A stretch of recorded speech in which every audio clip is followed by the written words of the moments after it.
All right, many thanks for staying with us. It's still Good Morning Nigeria live on the network service of the NTA. Today, October 1. And just before we get into our conversation this morning, let's quickly see this background report put together by our correspondent, Oyeyemi Ajayi.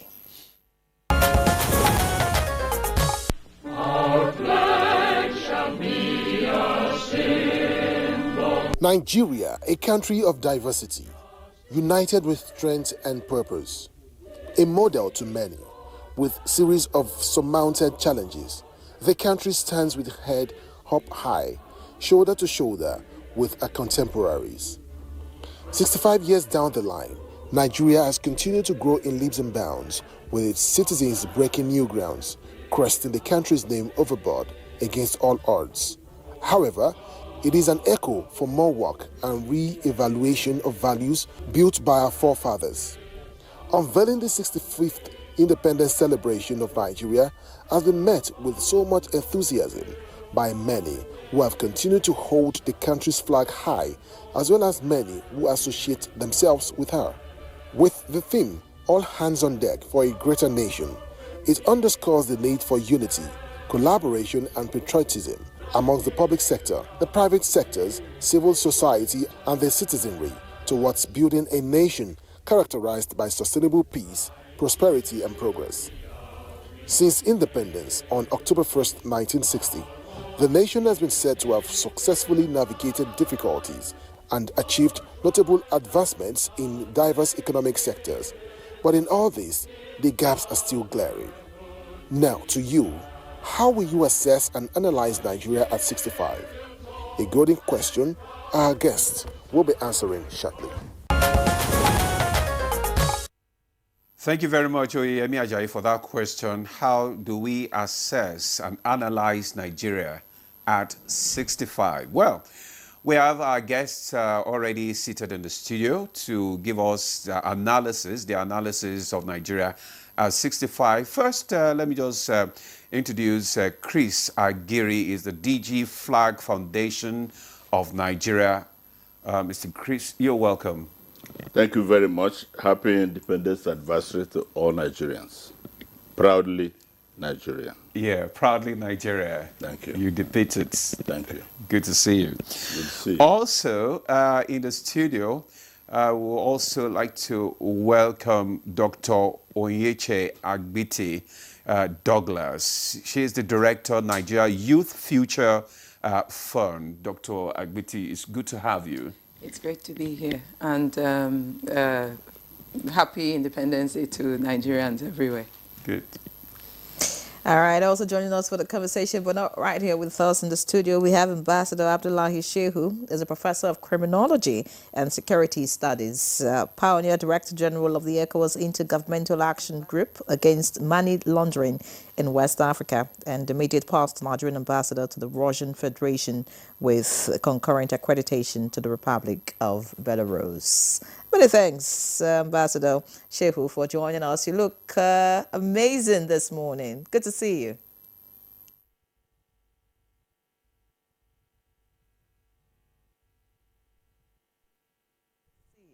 Good morning. Happy Independence Day to Nigerians. Thank you. Thank you, Ambassador, for joining us. Happy Independence Anniversary to you, too. So let's kickstart our conversation this morning. Mr. Chris, you listened to the President's message, and I know that you have a lot of thoughts concerning this message. And what he said is that my message is hope and a call to action, that all hands must be on deck. What's your response to that? Well, great. Starting with that. But I am more interested in discussing Nigeria beyond the president's speech. Well, as important as this presidential speech is to a remarkable and historical day like this, October 1st, Nigeria at 65. Let us go beyond the rhetorics of the speech and extract the message to the people. I was jotting down his message to the young people. And then the theme for this year's independence is called All Hands on Deck. All hands on deck. We always know, where we're in primary school, all hands on deck is that maybe those who are 4 or 5 years cannot carry the desk alone. All other children have to lay hands together to move the desk. All hands on deck.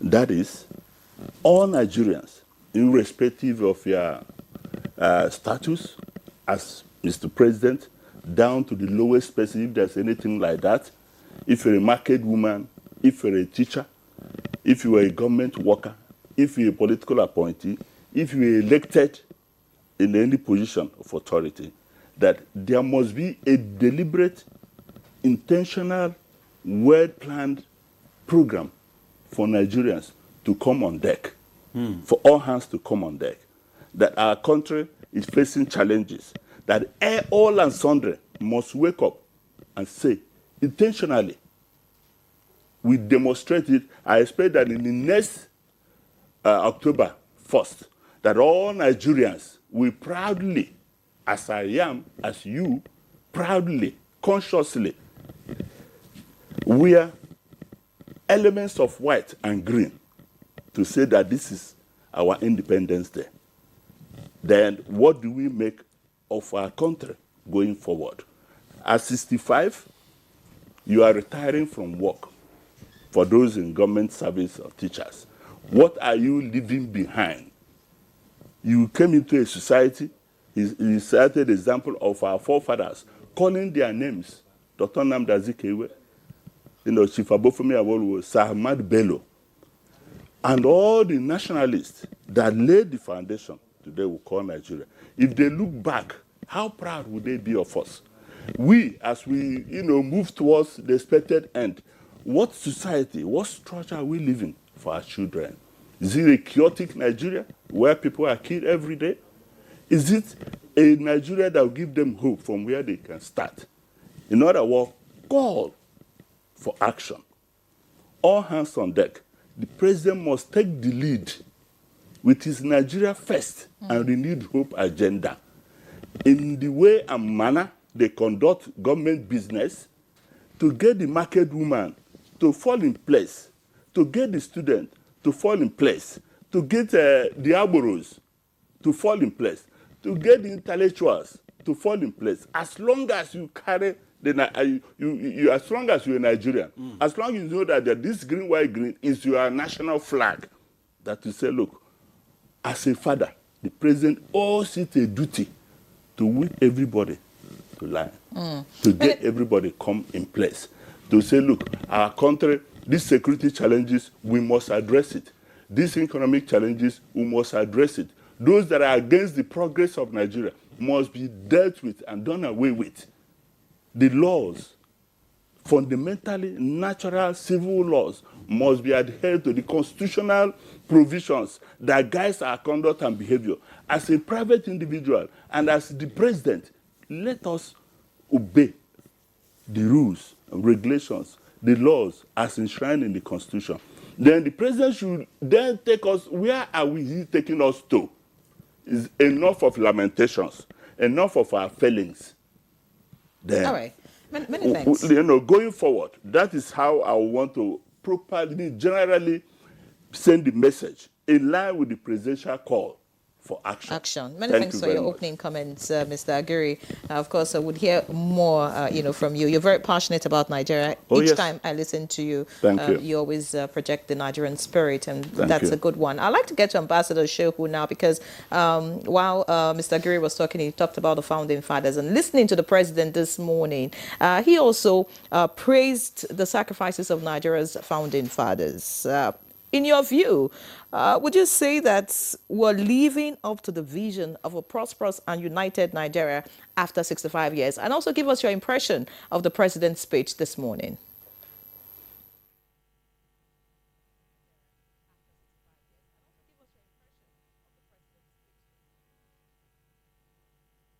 Well, thank you very much. In my view, we are living to the aspirations of our founding fathers, and we are grateful to God Almighty for taking us this far. We have been able to manage a three-year civil war that most countries could not manage and still remain peaceful. For this, I think we should be grateful to God. We have faced challenges from during our military rule up to this moment, but these challenges only strengthen our resolve to deal with our national issues more decisively. With respect to the president's speech, I listened to the speech and I can characterize it as a very comprehensive speech. I think it's one of the longest speeches the president has delivered since assuming office. But I think it's so comprehensive that he wanted to convey some messages to Nigerians. He wanted to communicate with Nigerians. He wanted to acknowledge the challenges that Nigerians are facing. He wants to give a report card of what he has done. He outlined about 12 major achievements of this administration since coming to power about 28 months ago, largely in the area of economy. Why economy? Economy is very important because if you have a strong economy, then you have a strong and viral society. The most important part of that speech, in my view, is where he stated that the measure of the success of the administration is not in the economic statistics he has presented, that it is in the food that Nigerians place on their tables, in the quality of education that our children have, in the quality of health care, and in the security of lives and property of Nigeria. I think the president was forthright, he was very honest, he was pragmatic. He recognizes that, yes, the government has done well, but there are still challenges ahead. And he sent a message particularly to our youth that they should know and realize that the future of Nigeria is in their hands. They have a stake in this country, and the necessary platform is being created by the government to deal with the challenges and the problems that Nigerians are facing. However, as Chris mentioned, of course, we need to interrogate the stark realities in our lives as it is today. We have seen the government taking bold decisions in terms of stopping the fuel subsidy, which the president characterized as a corrupt fuel subsidy regime. He mentioned the corruption related to the fuel subsidy regime twice in his speech, meaning that even before he assumed office, he knew the kind of challenges he was going to face. But I don't think that we are over it all, because I think that the kind of corruption that he is referring to still exists, and we still have much to do in order to clean it. In general, there is no problem with subsidy anywhere in the world. It depends on how subsidy is managed. The problem with our the fuel subsidy was not the subsidy in itself, but the corruption associated with it. So government should make efforts to deal with the corruption associated with oil subsidy. In recent times, this week particularly, what dominated the media was the news about Pengason going on strike and people talking about Dangote. Dangote has contributed significantly in building this economy, and we should all lend our support to him and all industrialists who are making tireless efforts to see that Nigeria is industrialized. So we have a lot in the area of fuel subsidy regime management. The second major courageous decision that was taken was in the area of harmonization of the foreign exchange regime. Again, this was a courageous decision. It was right in the right direction, but there are still challenges associated with it for us to have the impact felt by Nigerians. With respect to dealing with the security situation in the country, granted, yes, all the efforts the president enumerated are welcome and commendable efforts.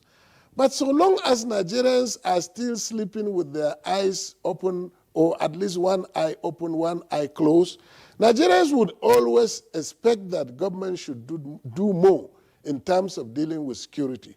Security is very, very important because no nation can fulfill its aspirations, especially in attracting foreign direct investment, without dealing with the security challenges in its own territory. And one of the greatest challenges facing Nigeria today is the issue of security. I would urge that more should be done in this direction. Government should invest more in security, dealing with all facets of security. Government should invest more in livelihood, in education and health, in agriculture, in order to have more food on Nigeria's table.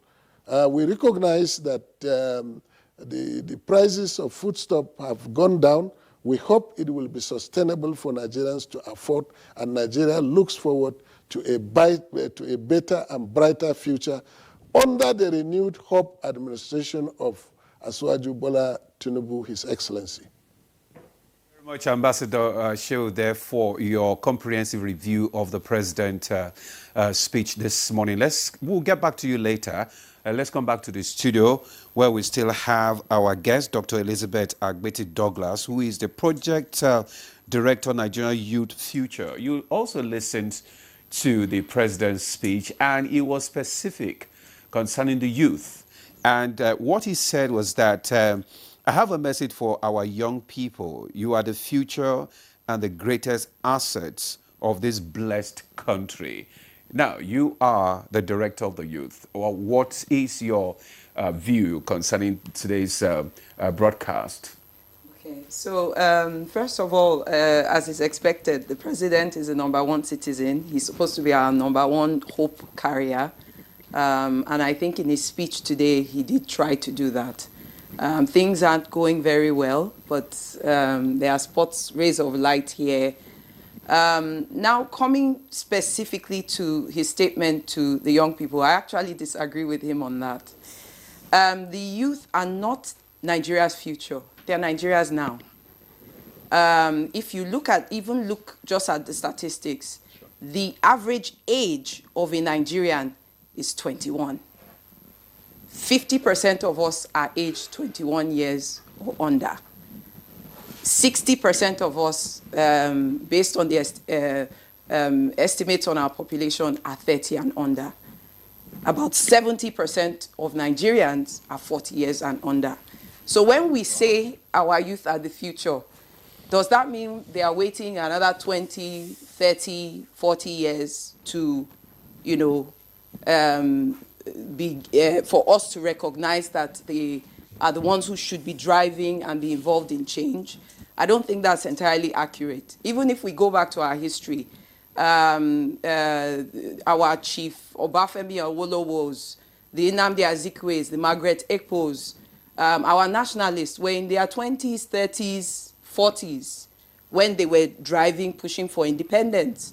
Right. Nigeria's political history has been marked with individuals in their youth who have been the voices for good, for bad, and who have steered this country's been in charge of our trajectory. So I don't entirely agree with the president or anyone who's still saying leaders of tomorrow. And I think maybe that's part of the challenges that we are having. I can tell you for free, on the Nigeria Youth Future Fund, every day we're interacting with young Nigerians who are coming up with not just tech solutions, solutions around agri-tech, solutions that can transform our health system, our educational system, our agriculture. But again, if the mindset is, and again, I also want to appreciate and recognize the moves by government to provide funding and, sourcing. But I think if we still have that mindset of, oh, they are young ones, they aren't quite there yet, then what that means is that there are solutions to a lot of our problems that we're not tapping into because of that mindset. Our healthcare systems, you talk of last mile solutions to many communities where there still aren't roads. Power is an issue. And there are young people who are coming up with, who have developed or who have ideas where if we just have them on the table and say, you know what, even things like the elections, young Nigerians, we have these challenges. Help us figure it out. You will be shocked that they are ready solutions already. So when I hear the president, and I was happy when he said, all hands on deck, I smiled. Because I hope that what that means is that when our young people, our women, thinking now particularly about representation in politics, and I also want to say that this is not even just to the president, it's to all of us. We Great. forget our states, we forget the local governments.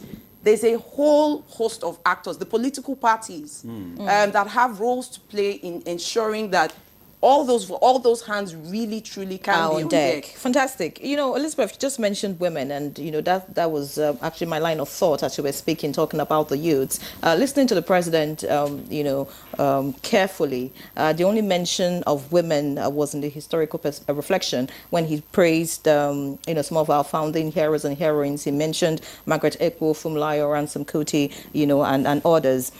In the fight for Nigeria's independence. But speak to us about the Nigerian woman. I mean, this last 65 years of our independence, has the Nigerian woman progressed politically, economically? Are we at the forefront now? Are we where we should be? Or, what are the issues? Yeah. So there are gains that have been made. I think now more than ever, it's going to be hard to say that our women are not capable. They don't have the knowledge. They haven't demonstrated their abilities to lead and solve problems. But unfortunately, and maybe this is why we can still talk of our women's achievements in the historical context, is that when you look at representation, particularly in politics, you find that, I think in the first assemblies, where there were thousands of seats, there were only 2 women. You fast forward and you come now, at any point in history, I can tell you we've not had more than, the highest we've had is 5.7% female representation in the legislature. We talk legislature because that's where our lawmakers, the oversight, the greatest opportunities for Nigerians to be represented and to choose their decision makers takes place. Right now, we only have 3 women in the upper chamber, and we have, I think it's 9 to 13 or so in the House of Reps. And you're talking of a country where women account for 49% of the population. So if we are 49% of the population, and when it comes, actually, no, these are official, people are usually shocked. Our men are slightly more, about 51% of the population.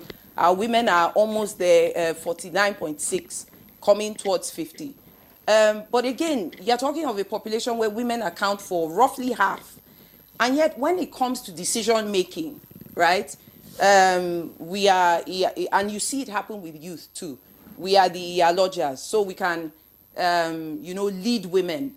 But when it comes to as a society, there are all these problems.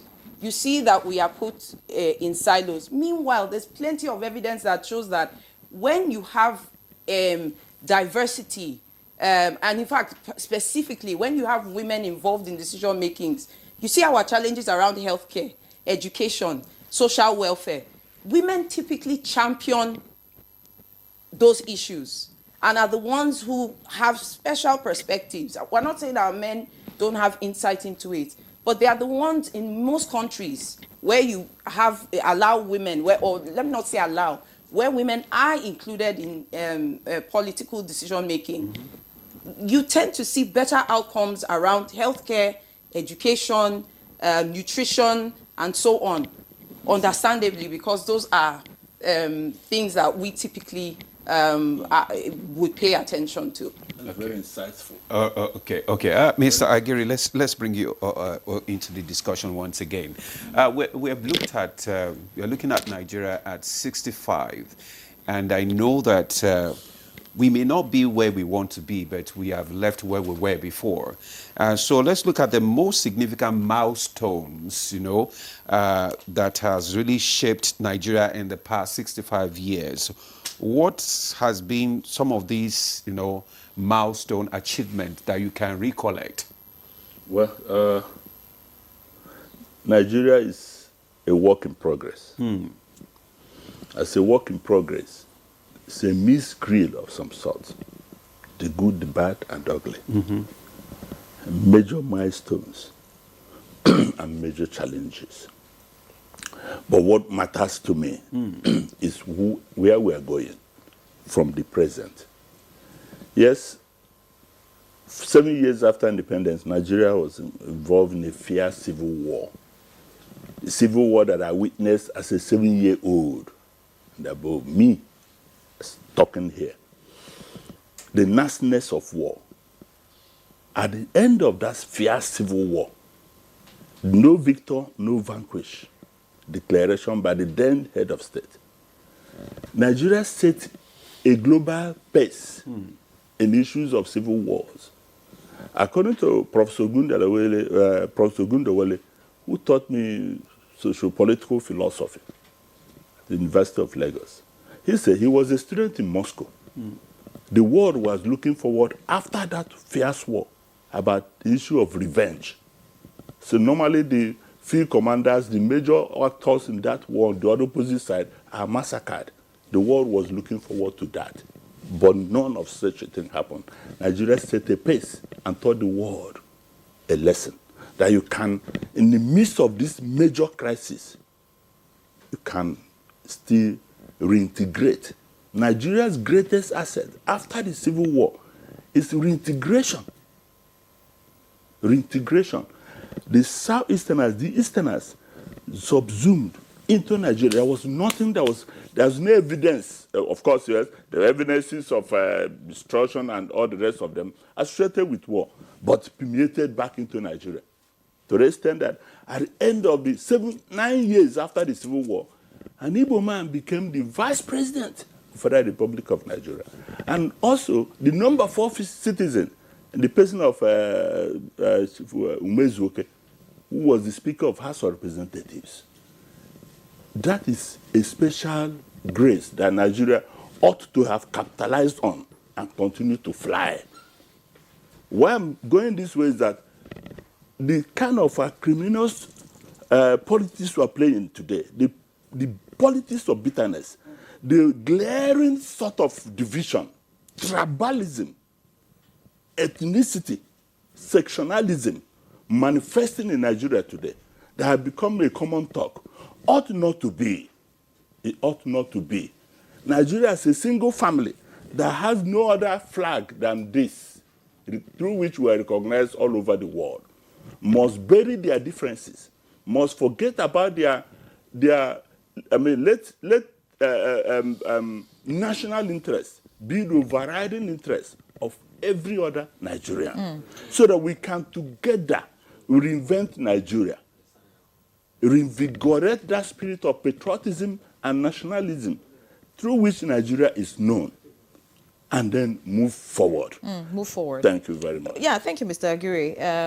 I mean, great perspective that you've brought into the conversation. But we need to get back to Elizabeth because she's about to leave us, to attend to other events as we celebrate Nigeria's independence anniversary. I'll quickly take a line from the president's speech this morning. He said, "With Almighty God on our side, the dawn of a new, prosperous, self-reliant Nigeria is here."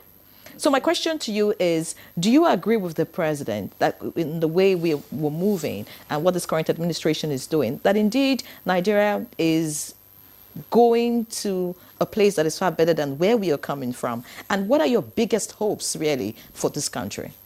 Okay. So if it's in terms of the policy decisions, I mean, I will agree with the ambassador that this administration has taken certain bold steps. And some of those bold steps, if we follow through and they are managed properly, should begin to see us become stronger economically. Note I said economically. My own concerns would border on our social development. Rule of law, for instance, corruption, the perception that I need to know someone or don't need to know someone. Those are things that still plague us, and it touches on, you know, the last point that Oga Chris made. So, yes, it's good to have the economic policies. NEL Fund, I can tell you a lot of young Nigerians are excited about it. There are quite a lot of initiatives and programs, funding for the creative and the tech space. But then at the same time, you're also hearing those voices saying, but information about it is hard to get. The people accessing this thing, how are they accessing it? The process. Just to balance that, yes. Listening to the president, over 500,000 students have benefited from NEL Fund so far. I mean, since it started, and that's just massive. So again, that's to be applauded. We won't. It's a good thing if 500,000 students are benefiting. But again, when you have Nigerians being able to come out, and we cannot respond and say, look, this was the transparent process. This was how those 500,000 students were able to key in and benefit. I think there's work to be done on on communicating very clearly and very loudly. So again, back to that point, if it's policies, if it's programs, Nigeria, we're smart people. We're good at putting those together. But the devil is usually in the details. It's in how openly and transparently these things are communicated, so that even for those who don't get it, nobody can come and successfully be able to say kurukere waka, as we would say, has happened here. And so I think those are some of the things as a country we really do need to work on. Beyond the policies, beyond coming up with programs, reforms around tax, I think are really, fundamental structural things around, things like the courts. We need to be able to trust our judiciary. We need to be able to have our processes around things clearly, openly communicated, and handled. And again, this is not about the president. This is now about each of us as Nigerians. If a process is ABC, let us know that the process is ABC. If the criteria is XYZ and you don't meet that criteria, then it means that that opportunity is not for you. And it's not for you to say, okay, we'll go still find way to run them. And then there are those of us who can come together and always find ways to run things so that you subvert process, right? So I do agree with the country that if the tax reforms, all these initiatives, all the steps that we've taken are properly done and properly managed, yes. And then I will also add, I was listening in the speech, I didn't hear power. Power is still a fundamental factor of production. Our transportation infrastructure. Recently, I had the opportunity to travel by road within the region. Smaller countries, smaller economies than ours, Togo, Benin, you're driving through. They have their own challenges, but two of those challenges are not stable power supply and being able to travel through the road safely and smoothly. He actually mentioned power, by the way, but he admitted to the fact that we still we have not gotten there in terms of electricity, good roads, and functioning airports. And he says, well, we are work in progress in that direction. Okay, so happy to hear that, and I will admit that maybe I missed out that bit. But I will still emphasize the point that and draw on a study by the Institute of Strategic Studies. They've profiled and they've done a future projection for Nigeria. If Nigeria wants to be truly an economy, a country that is what we want, power and agri-tech, or more specific technology, are two sectors we need to prioritize. Okay, the two sectors we need to prioritize. Dr. Elizabeth Agbati-Douglas, Project Director, Nigerian Youth. It's good having you on our program this morning because we gathered that you have to leave now. But maybe before we let her go, she's hammered so much on what the government should do. Maybe she should tell us how we can run patriotism in the veins of Nigerians. Quickly, okay. In 30 seconds. Okay, so I mentioned already that thing about governance being participatory and open. as we are trying to find solutions to problems. And to be fair, we are seeing some of that happen already in the consultations around the tax reforms, the constitutional review. These are open processes. And Nigeria, although it could be done better, Nigerians, for the most part, our young people have an opportunity to get involved. So I think that's a good step, in the right direction. How do we get the people involved? How do we get Nigerians to believe in the Nigerian spirit? I think it's really about those of us who are in positions of authority. If you commit to something, then do it. All right. If you commit to you. something, then do it. Thank you so much, Dr. Douglas, for coming. We'll let you go now. But let's go to our Ambassador Shehu, who is also in JAWS. Please hold on. Just hold on a bit. All right. Ambassador, I just wanted to talk about the issue of national unity now. How important is national unity in overcoming Nigeria's current challenges? Because you mentioned some of the challenges that we have in the country in terms of security, economy, and so many others.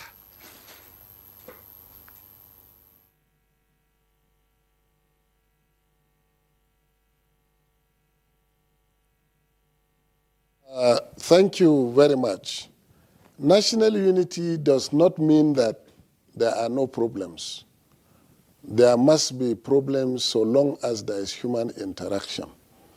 However, our experience over the years has shown that we still have a lot of internal challenges to manage, especially with regard to managing our diversity.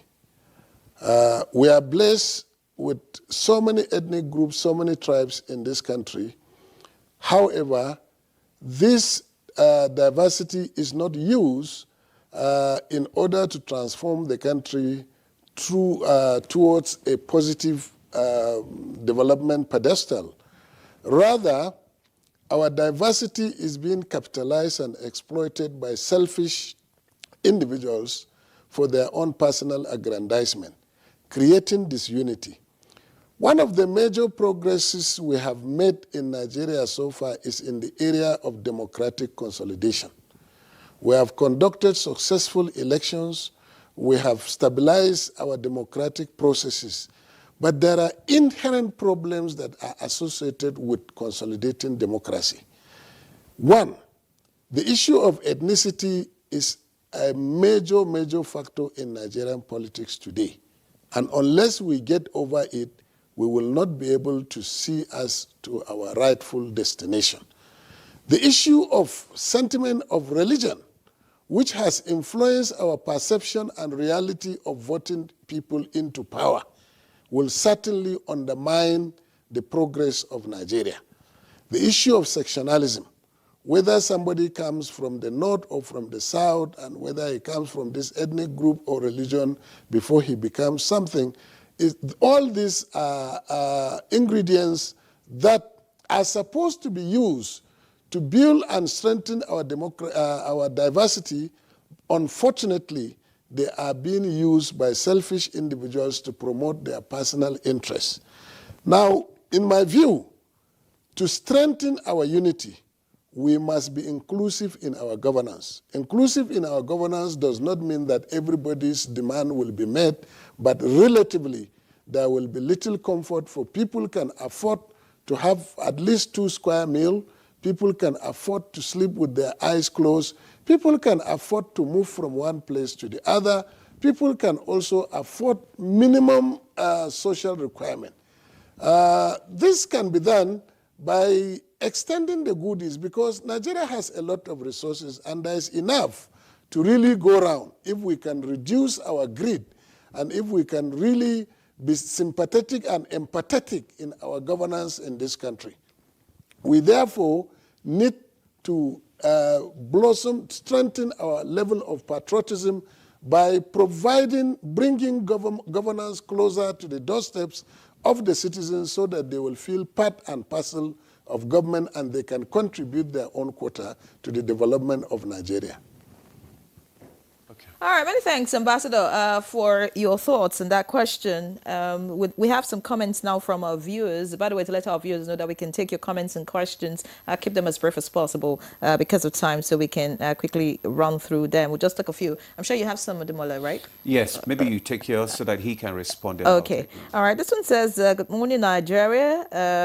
Happy independence to Nigerians. Just a greeting from Sanusi Romo. Many thanks. We appreciate you. Jack Alba from Accord says, assessing and analyzing Nigeria demands a total and sincere, committed spirit.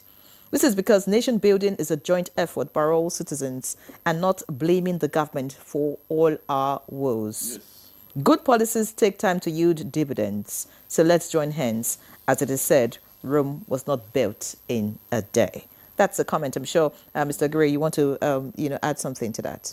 Okay, to the comments. Yes, the room was not built in a day. My major challenge, and which is what I've been talking beyond the rhetorics on the pages of newspapers, on televisions, and on the radios.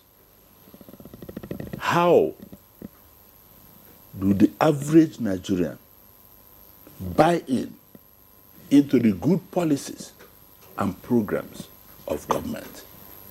Participatory form of democracy, leadership, active and responsible citizens. A citizenship that is informed, well informed, and communicated to what government is doing. The present administration, for God's sake, considering where the state of the nation when President Bola Ahmed Tinubu came on board, they've done very well.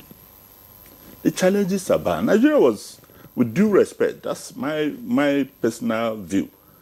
Under President Buhari, Nigeria was down. The current leadership came to wake up Nigeria. So one of their major challenges is galvanizing Nigerians, mobilizing Nigerians to say, come on, this is the state of our nation, and this and this and this are what we are doing. You, as an individual Nigerian, this is your role. Come on board, support government. Enough of criticisms. Government is you and I. It's not just about the president and the ministers. And that is why they themselves must also lead by example. There must be empathy from the side of those who are in government. Since it's a nation-building effort, all hands must come on deck. Practically, in a situation where majority of Nigerians are just hearing programs of government. If you go to the roads, it's a different ballgame. If they go to the market, it's a different ballgame. Yes, the prices are not going to improve in one day. The roads will not be built in one day. But a message of hope communicated to every Nigerian that, look, this is where the things are. This is how we should all join hands to support the government. The people elected or selected or the people appointed from the local government councillor to the Mr. President must be amenable to the president, to the people. Communicate with the people. Let the people know that, yes, we are feeling your pinch and this is where we are going. Message of hope should not end in an abstract thing. Must find ways to carry along. This Mr. President's speech should be broadcasted to the churches. The churches, let it become part of their message. To the mosque, to the shrine, if possible, to the marketplaces, to the schools. Students that are benefiting from students' loan that looks like a mirage in this country should also, it's something that they are benefiting.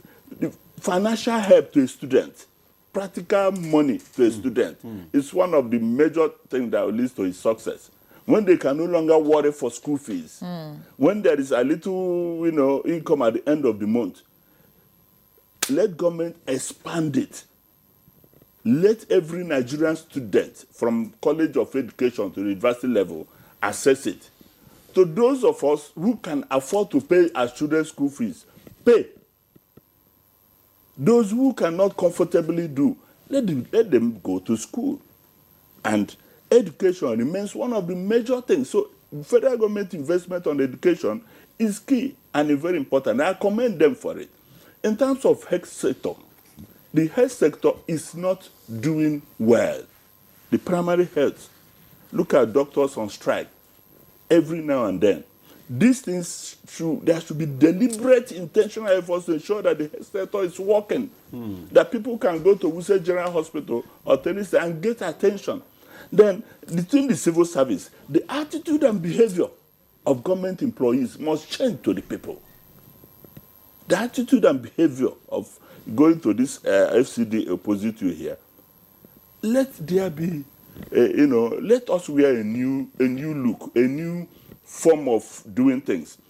Our conduct and behavior towards one another in official capacity, in private dealings, is not in line with the accepted standard of interaction as one single family.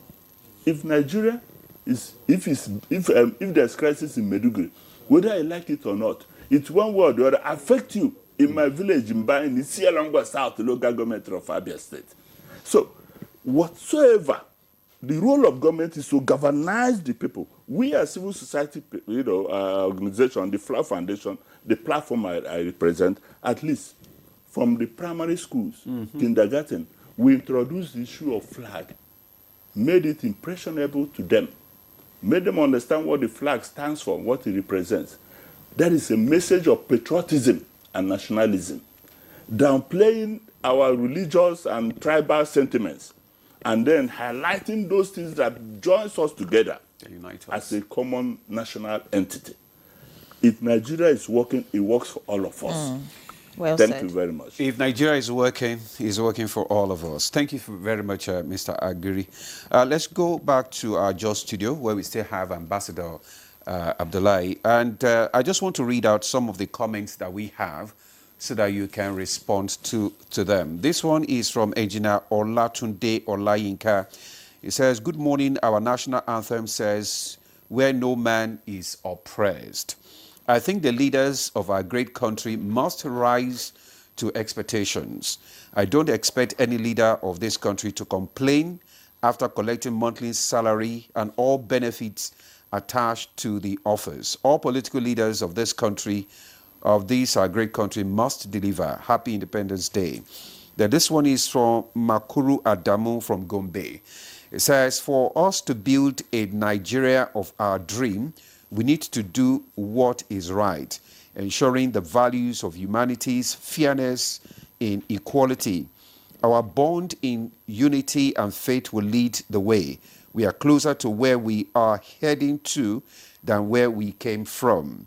The present government has established a precedent of perfection. Let's work together to achieve what we want to achieve. I'm optimistic we can make it. God bless Nigeria." Ambassador Abdullahi, you want to respond to some of these comments?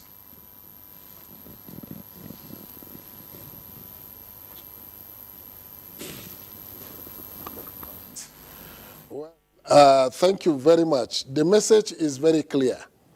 And in what the president has presented, even if you think the hope is not guaranteed in the message, it was an inspiring speech. Inspiring in the sense that it was presented with a lot of confidence and a lot of assurances. The most important statement of inspiration in the president's speech is that, yes, we have gone through hardship for 2 years, but we have reached the end. So Nigerians should expect from now onwards, the quality of life will improve, and he has set the standard in those areas: availability of food, good education, health care, power supply. This is very assuring, this is very inspiring for everybody. We cannot achieve that if we do not strengthen our democracy and democratic processes. The most important thing to do at this stage is to look at our electoral laws. Our electoral law requires a lot of things to be done to strengthen our electoral process. Nigerians are yearning to see that we are less than 2 years to election. The National Assembly should commence a process of improving our electoral law in order particularly to focus on this transmission, electronic transmission of results, which many Nigerians have been advocating for. We should understand that the democracy we have defined, the liberal democracy, for the people, by the people, and for the people, by the people, and by the people, we need to see it in practice. We need to reduce impunity in our system. We need to strengthen rule of law. We must hold our government accountable, and Nigerians should be given proper accountability of what is happening. In the area of infrastructure, granted a lot of projects are going on which the president railed out in his speech, but Nigerians are demanding for transparency. They are also demanding for accountability with respect to the implementation of this infrastructural project. I can tell you that in the area of unity, every Nigerian is patriotic. 99.99% of Nigerians are committed to the unity and progress of Nigeria. All they want to see is at least some modicum of accountability on our leaders to say, yes, we are carrying you along in our participatory democracy. This is the hope of Nigerians in the next few years to come. As we begin to round off the conversation now, earlier when you spoke, you talk about, ethnic divide, religion, and all of that. I would like to hear what your recommendations are, or if you like, practical steps that you think can help Nigeria strengthen national cohesion amidst ethnic, religious, and regional divides.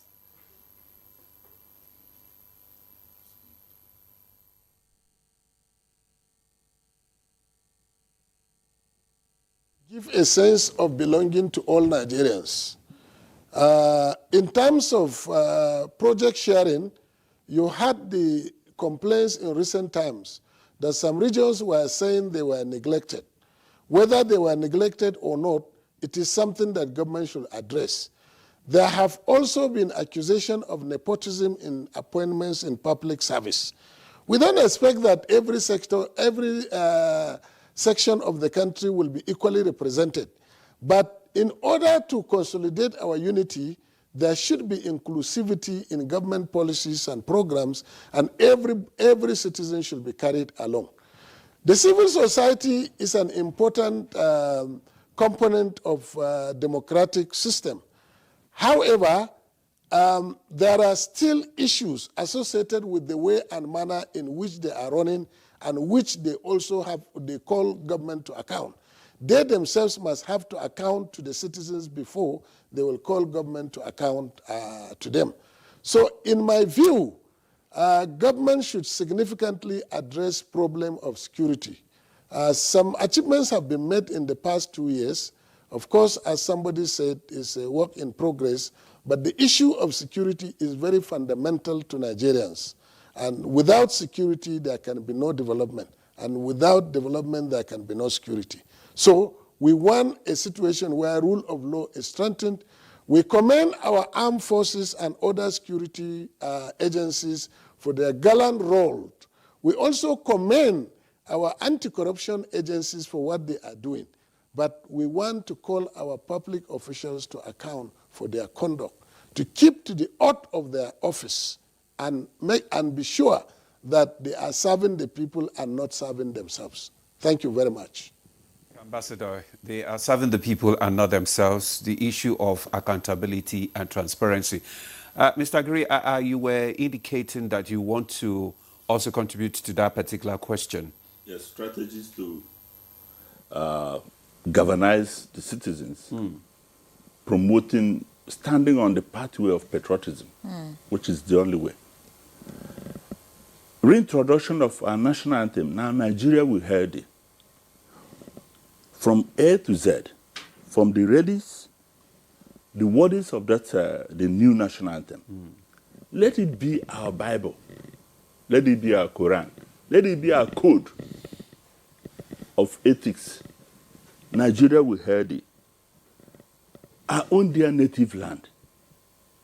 It is ours, dear native land. Though tribes and tongues differs. There's no pretensions. In brotherhood, we stand. Whether Nigerians like it or not, they must stand on the standpoint of brotherhood as one indivisible entity.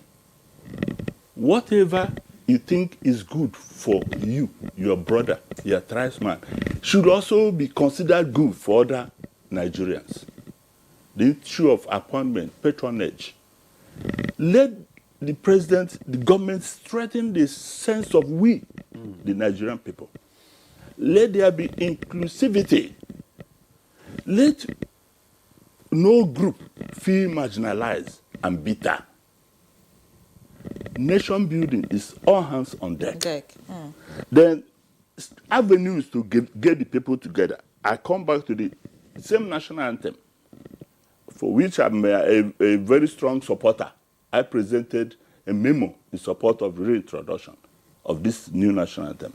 The second stanza says, our flag, this national flag, shall be a symbol that truth and justice reign. Let there be truth. Let there be justice. Let there be equity, what we call social justice. Let there be fairness in where you are treating all Nigerians, because we are equal stakeholders in the Nigerian enterprise. All right. And that's the anthem also said, in peace and battle honored. In peace and battle honored. Yes, our armed forces, to God guide them, are spilling their blood to keep the flag, notwithstanding the crisis. And so we must all join hands to support our armed forces deliberately and consciously, so that we will hand over, talk about that, what are we handing over to our children's children? Is it a flag with stern or a flag without stern? Okay. Let us hand over this flag to the coming generations on stern. Thank you very much. All right, thank you very much. We want to go back to Jos now, and Ambassador Abdullahi, I just want us to look at our global standing in terms of our cultural diversity and rich heritage. How has it contributed to our identity on the global stand?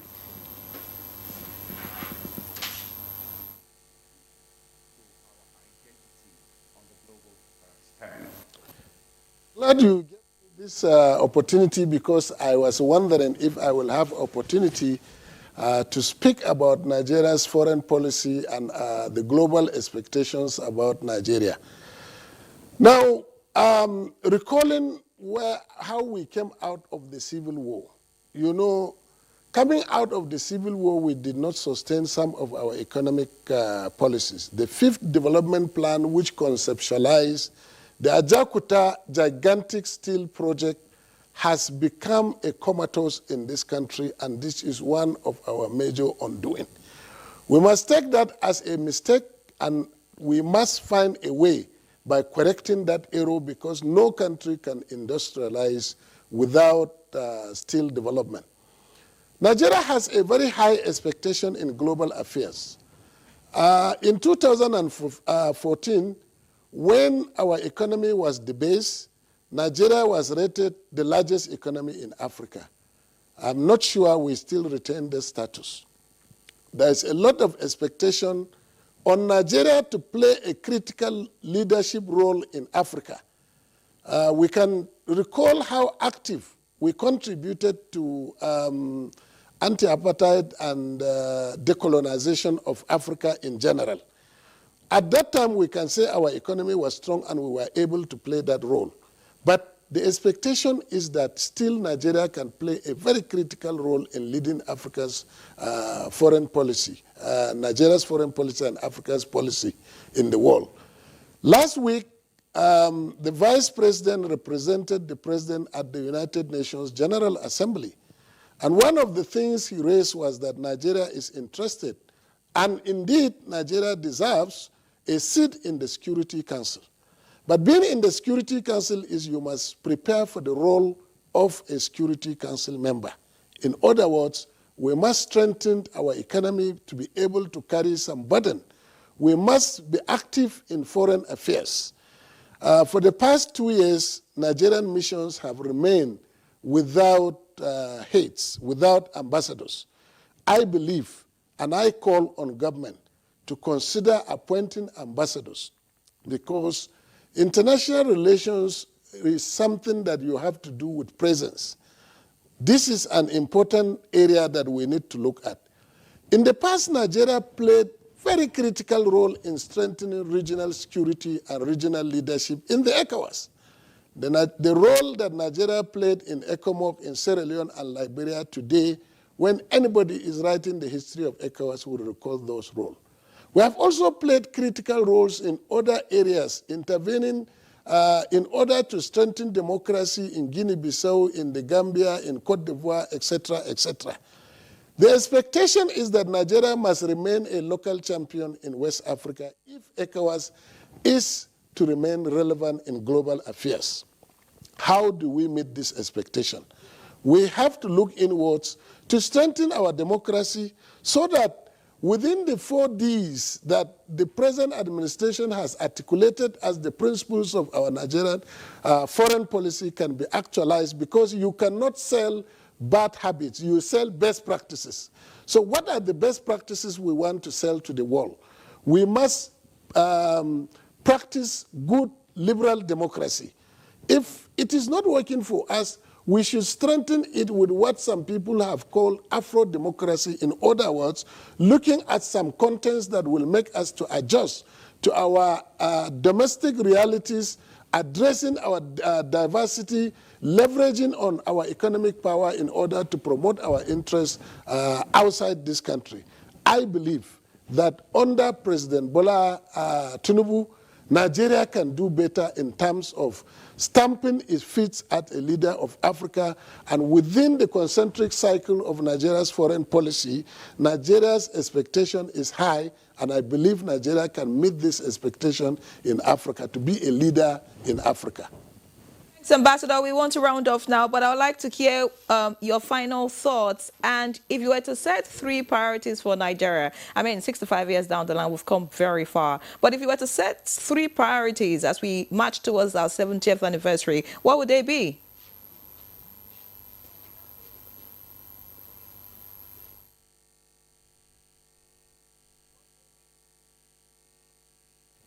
We must build a very strong, united, indivisible, and indissoluble Nigeria by including everybody as a stakeholder in the Nigerian project. No section should feel marginalized. This is very, very important.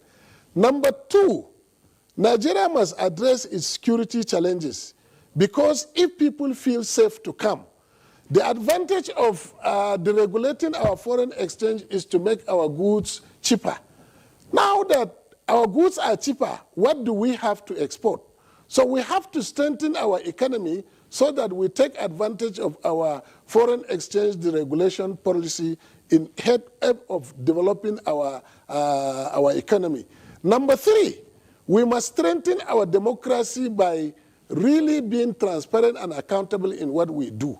We need to amend our electoral law so that people can have confidence in our system. So the government should work on bridging the confidence deficit, that the trust deficit that citizens have in our electoral system. If we do not start the process of improving our electoral law now, it will be too late to do so in the next 10 months. This is the passionate call that every Nigerian is making to the government. And we wish the government very successful and productive leadership, and we hope that Nigerians will continue to give their support and patriotic commitment and contributions to the building of Nigeria. Thank you very much, Ambassador Abdullahi Shehu, for that passionate call. Ambassador Abdullahi Shehu is a professor of criminology and security studies. Is also the Pioneer Director General of the ECOWAS Intergovernmental Action Group Against Money Laundering in West Africa, and immediate past Nigerian ambassador to Russian Federation. Thank you so much for your contribution this morning. Well, let's just have your parting shot. Yeah. Because of time, we will not be able to take your parting shot, Mr. Chris Agiri. Yes. DG Flag Foundation of Nigeria. Thank you so much for your contribution. Thank you. Let's keep hope alive, Nigerians. Our country is not the worst. We're one of the best. All right. So, All right, Mary, so, yeah. keep hope alive. And as we keep course. hope alive, let's join Fisayo. Yes, it's now time to join our other studio where we have our team, ready to serve the independence package on the Nigerian Television Authority. Fisayo Ogunfuyi is there, Claire Adelabu is also there, and some other, staff of the Nigerian Television Authority. Their radiance this morning is fantastic because, of course, we're celebrating the independence, 65th independence of Nigeria. So we'll hand over to them. I'm sure that they will take it up from here.